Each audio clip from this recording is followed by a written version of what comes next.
Hey everybody, and welcome to this How to Skate Like McDavid 6-week tutorial.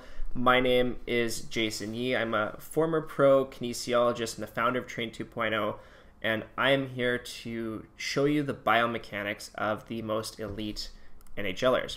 And we are at week 2 of 6, so if you've missed the first one, I'm going to put a link in the top right corner here for you to go back and watch that first one.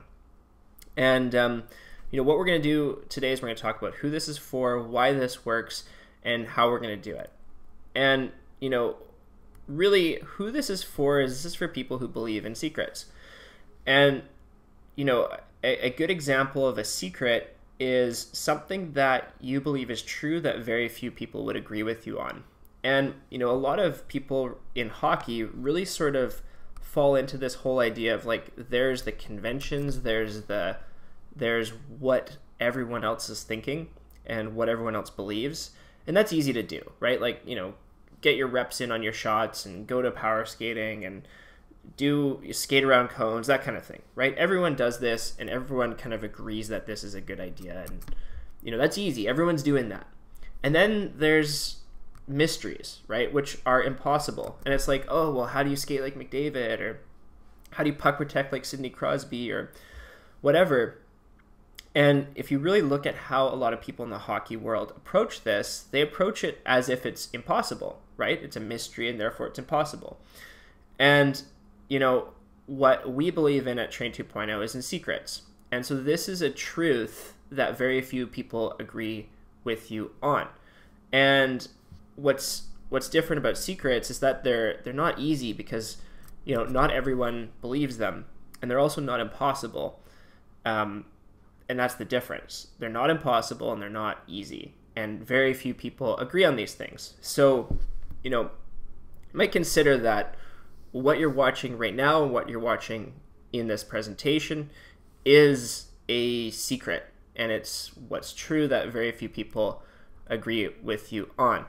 And so what is it that's true that very few people agree with us on is that most players are using these power skating mechanics that are not natural to their bodies and cause massive waste of energy.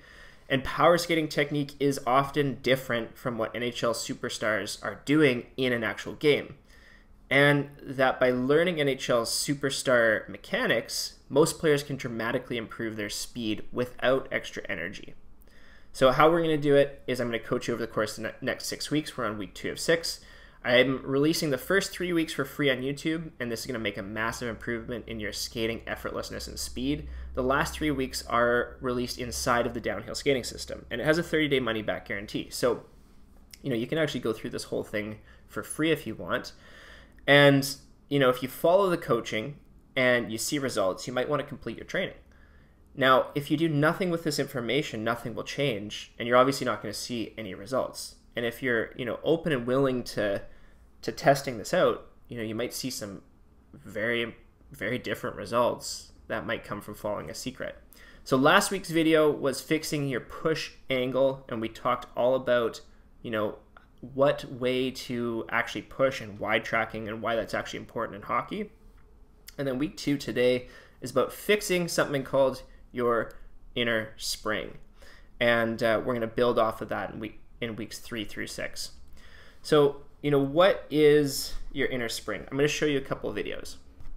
So I want you to watch Usain Bolt here, and, let's just observe like a truth that is dead simple about any sort of human movement, is that when the left, leg drives forward, the right arm opposes it. So you can see it kind of in this little thing here, is that when the pelvis rotates this way and this leg drives forward, this arm drives forward and this leg drives back. So it's like kind of like a universal truth in movement that your arms oppose your legs.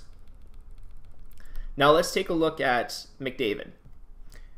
We see it's very similar, where with McDavid, just like Usain Bolt, his arms oppose his legs. So, he's driving off of this left foot here, or he's driving off his left foot, and then he's going to drive he drives off his right foot, and then he drives his left arm across.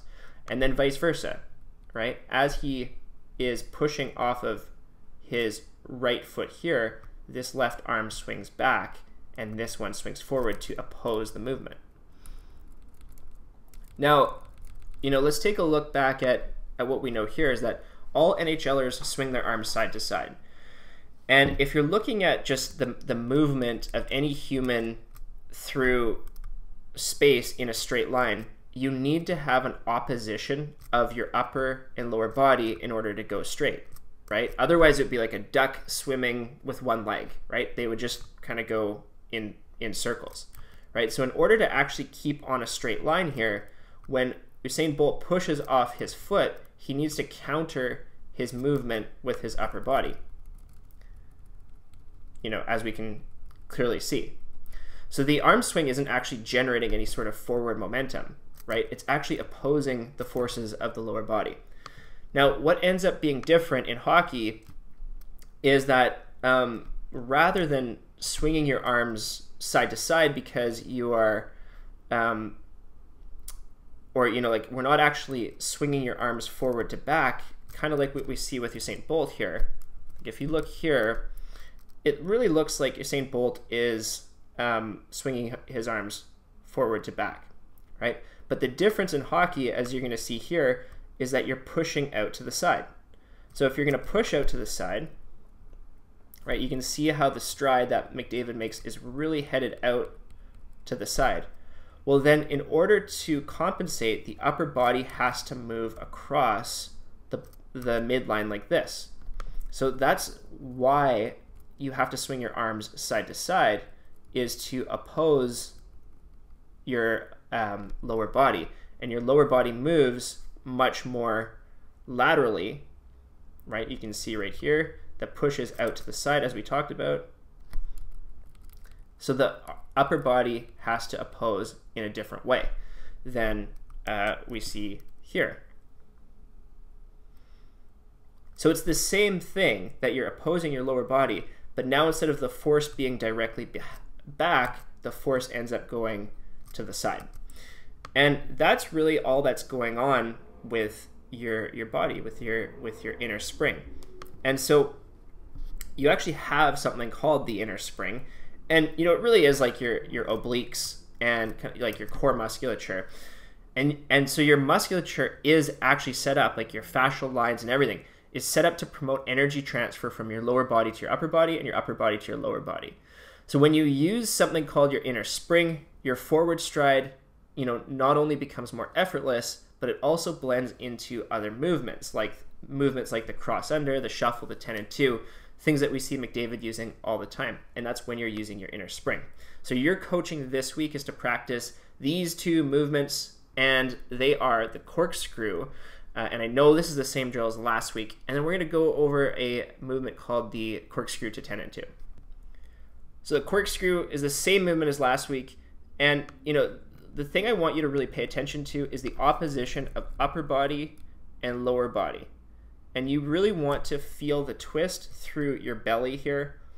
And you want to feel that stretch. And so you're actually going to emphasize that this week, and you're going to pay extra close attention to how your upper and lower body opposes, and that's the corkscrew.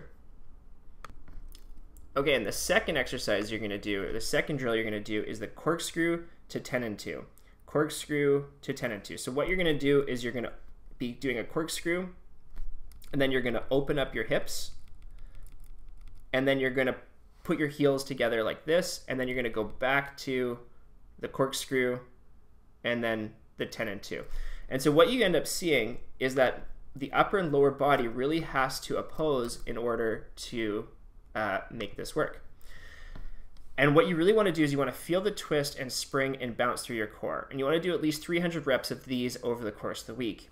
And pay attention to what happens as you get to use your inner spring. So what's next for you is to get started on this. You want to test out these drills with an open mind. And some of you guys might want to get started on the downhill skating system, and I've prepared a free training for you. You can click the link that's available on the screen. And if you haven't already, go ahead and click that subscribe button, and you'll get notified when next week's video hits. So thank you very much for watching, and we'll see you in the next video.